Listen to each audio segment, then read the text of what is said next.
Well, I'm here today because what I would like to do is share a bit of my testimony with you. Some of you know it better than others, but more than that, it's what I would like to kind of draw out of it. Some of the experiences that I've had are important, but it's the lessons that I've learned from it that I find to be a little bit more compelling in my own life and helping me, down the road of faith and going through this journey. So, when I was in high school, things were pretty good. I had a good life. I played football. I was a wrestler. I had a black belt in jiu-jitsu. I managed pools for a pool company during the summers, making decent money doing that. I had a good family. My grades were good. I really had it made. I didn't have too much going on that I could complain about. I'm sure I did. I just didn't have reason to. But in preparing for that next football season during the summer leading up to my senior year, I had to go to the doctor for a general checkup, just kind of like the one I did today. And I expressed to the doctor a bit of concern. There was an enlargement of one of my testicles. And it took a while for me to talk to him about it, but eventually I said, here's something I got going on. What do you think? And he didn't seem really concerned, but after hounding him a little bit, he wrote me to go to a urologist and have it checked out. So a few days later, I go to the urologist, and he checks me out and he does an exam, and he's a little bit more concerned. So he sends me to the hospital, but he doesn't get it away. He comes back in the room after making some calls, and he said, "Bill, I'd like you to go get an ultrasound done." I didn't know much about ultrasounds. I just knew that pregnant women got them, and I didn't know why I was going to get one. There's all kinds of other things I was wondering what's coming next, then. But so.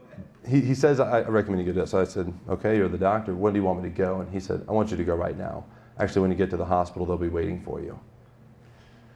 That didn't feel so good. I knew something wasn't right. I've never had a doctor wait on me. That usually doesn't happen. It's the closest thing to the DMV, you're going to find in the private sector probably.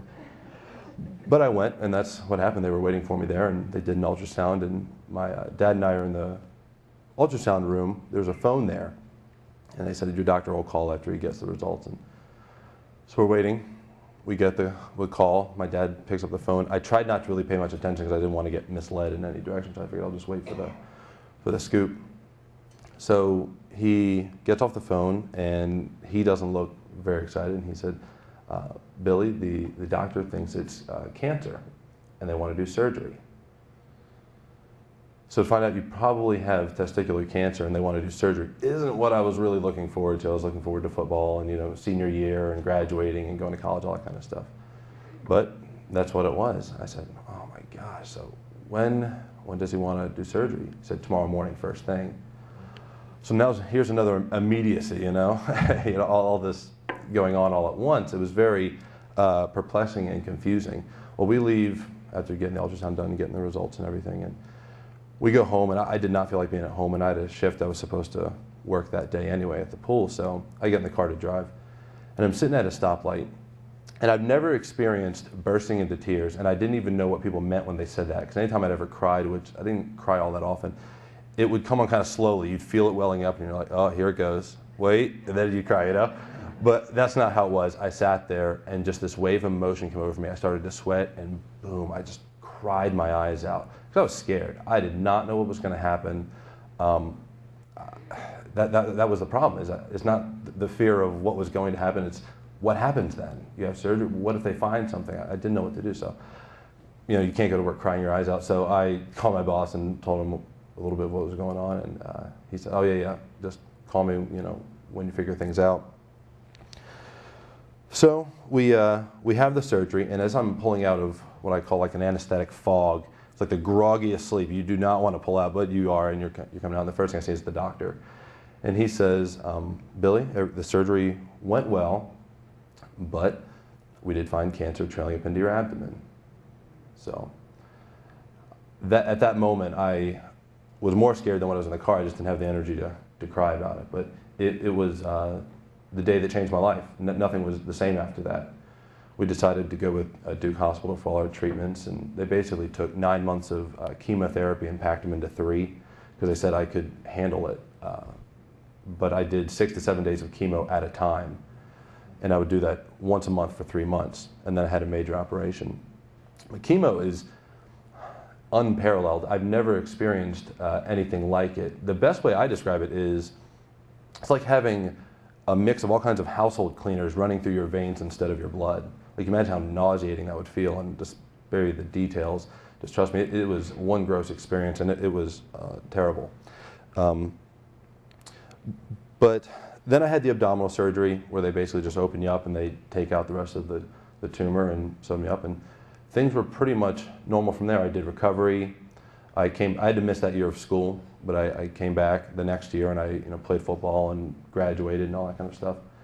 What was really unique, a lot of people have gotten cancer, but what was really unique for me in that first battle with cancer was my faith was really strong. Usually in those situations, that's when your faith is really weakened, but I guess it was part grace, part just a good community of believers around me, people supporting me, the right doctors. I guess all that combined really made for a very strangely good faith experience. I think the grace is probably the most significant reason for it. When I worked at the pools, there was a woman there whose kids had a number of health issues, and I was talking to her one time, and she said, Billy, God doesn't call the qualified, He qualifies the called. I thought, well, that's really interesting, and that made a lot more sense later when I was going through everything and realized, yeah, that really is what it is. You can't handle it. People would say, I don't know how you're going through this. I'm like, I don't feel like I am. I feel like this is some big joke, and I've got to eventually reveal it to everybody. Oh, just kidding, I don't actually have cancer. But I was going through it, and there were times that were especially difficult. The physical pain was overwhelming, but emotionally and spiritually, I was strangely healthy.